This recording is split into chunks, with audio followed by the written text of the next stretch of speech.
Who do you think has more steam right now, Dababy or Lil Baby? Lil Baby.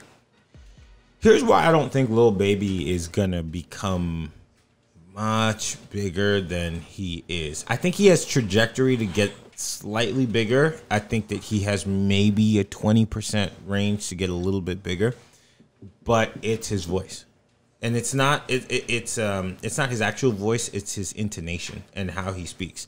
His music, a lot of people can't understand like what he's saying. Yeah, but these are all, what I'm saying is these are all critiques coming from an elderly generation.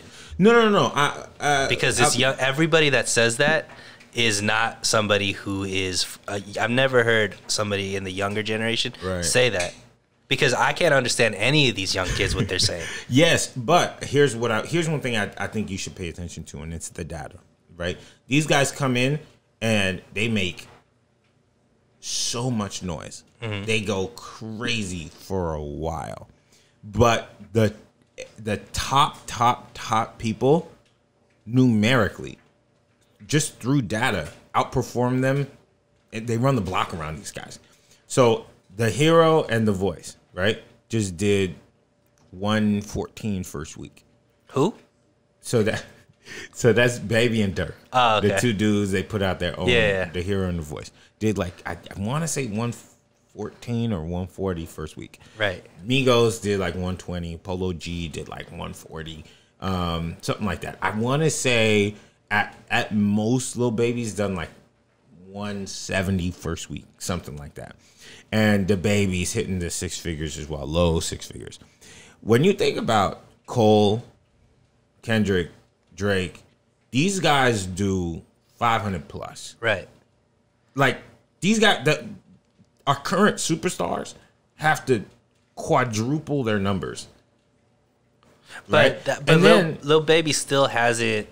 He hasn't broken yet to the white people, and I don't think he will. That's the thing. That was where maybe a critique could happen. But if they figure out a way to make him cool to where the white people want him, and they're doing everything. And they brought him to the White House. They brought Olivia Rodrigo to the White House. They brought Lil Baby to the White House. And that's what I'm saying. Like, Lil Baby seems to be like smart enough to realize what's happening. Mm-hmm. And I think that's why I believe that he can be. Because when you ask me, is he a star? I'm saying not yet. Mm. But I think of this generation, he has the ability to be. Yeah. But it is going to, he has some work to do. It's not like, for sure. There's one more thing I think that's holding him back, and it's the street element of his persona.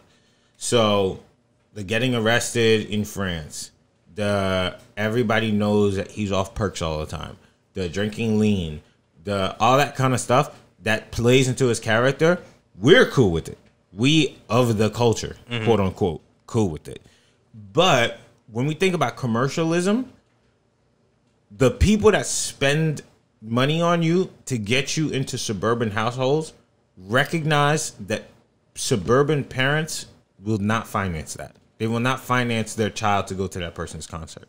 So if you think about it, just off of tours, right, which is what determines your viability as a mega superstar. Lil Baby kills Atlanta. He kills Detroit. He kills... Man, all these people calling me.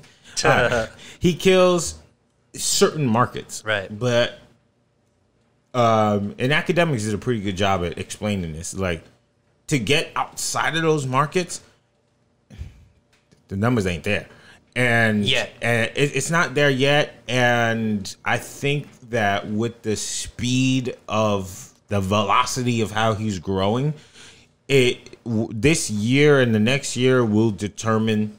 He just needs a commercial banger with a crossover artist. Like if he gets on a track with Ariana Grande, Dua Lipa. Yeah, but guess what? 2 Chainz got on a track with Ariana Grande. 2 Chainz can't do an arena tour. But 2 Chainz, I don't think 2 Chainz.